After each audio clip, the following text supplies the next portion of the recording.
the home of Gloria and Emilio Estefan at Star Island, Barack Obama conducted a fundraiser. After he went and lied through his teeth to the people at NASA. Yeah, we're not gonna land on the moon. No, we're gonna land on an asteroid.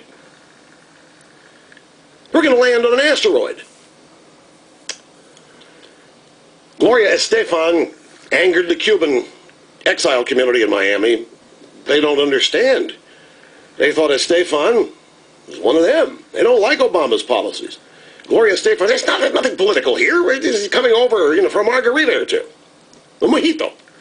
Wrong. It was a huge fundraiser, and it cost you $30,000 to get into it. It was totally political.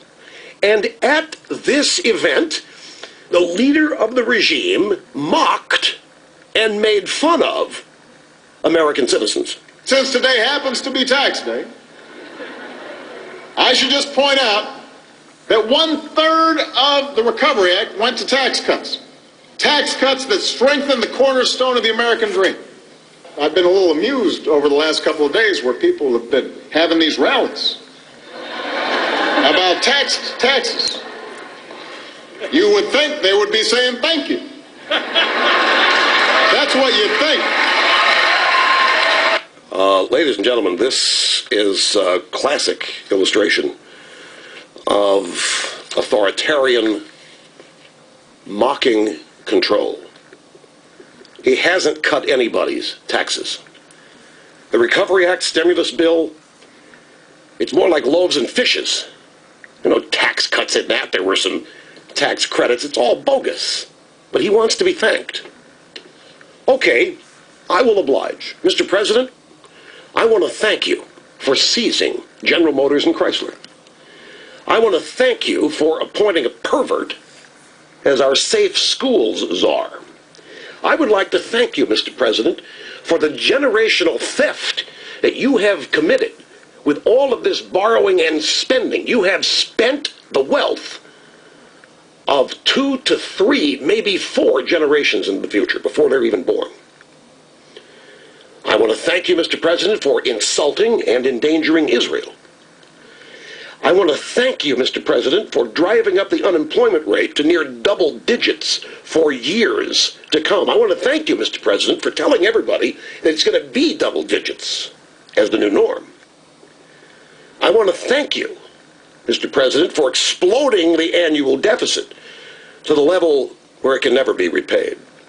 I'd like to thank you, Mr. President, for targeting and destroying private health insurance companies. I want to thank you, Mr. President, for pushing for Khalid Sheikh Mohammed to stand trial in New York City and receive full constitutional rights at a cost of $200 million per year. I want to thank you for that. I want to thank you for helping to destroy the housing market, Mr. President.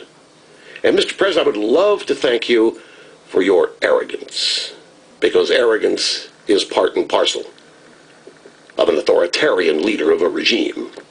I would like to also thank you, Mr. President, for your divisiveness. I would like to thank you for ignoring the public union pension time bombs waiting to explode out there. I would like to thank you, Mr. President, for mocking and disrespecting the American people. And I'd like to thank you for your never-ending support of the new Black Panthers and for Acorn.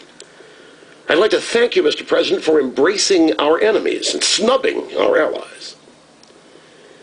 But most of all, Mr. President, thank you for arousing the sleeping silent majority, because we have been asleep too long.